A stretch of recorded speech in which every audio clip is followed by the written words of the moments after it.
Well, I really do believe that you cannot talk about any of the SDGs alone. You can't talk about conserving nature without also remembering that people have to work.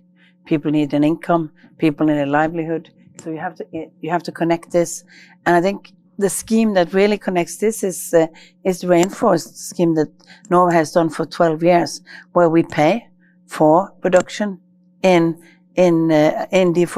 make sure that the countries are deforesting, that they are stopping the deforestation, and we are paying for the resource. And the payment is not money to the government, but in fact is to local community projects, creating other types of jobs as a part of development. And we think this is a very smart way of dealing with some of these treasures that you are responsible for in a way. It's your country, but it's also extremely important for the whole world. It's the lungs of the world. And we believe that that's one way of dealing with it and looking at how can we do that in more areas? How can we protect those areas that are so important to the whole world, to the whole ecosystem? But we're going to do that in different ways. We have a priority on oceans. We have formed up for the coalitions, both on ocean and on land on 30%.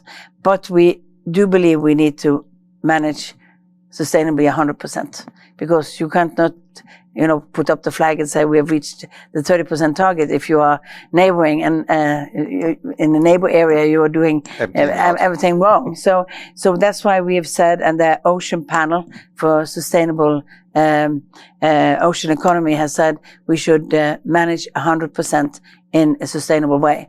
And we are now working on how can you do that. So Norway have a lot of especially on fishery resources, a lot of knowledge, a lot of, and we've done this planning because of our oil and gas production in the ocean. We've done mapping, planning, and know how to do sort of a structural systems to make sure that you are evaluating the effects of all types of economic activity. And we now have a program that we are working with different countries who are just to make sure that they have the capacity in their administration to see the different areas.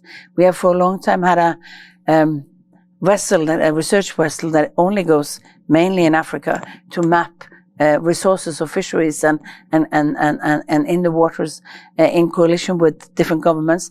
Now we are trying to make sure that they also can use this information so that we can have a sustainable management of ocean resources. And we have 7 times as big area in the oceans ourselves than we have and parts of it's Arctic, and we get the waste from the rest of the world, as I say. So we really see how interconnected we are. And that's why it's in our self-interest, as I usually say to my voters, it's our self-interest to work with other countries because their action are affecting us. So we should continue to finance. But you have to have that dialogue with the voters on financing, saying that it's in our interest because we are affected on the climate, we are affected on the ocean.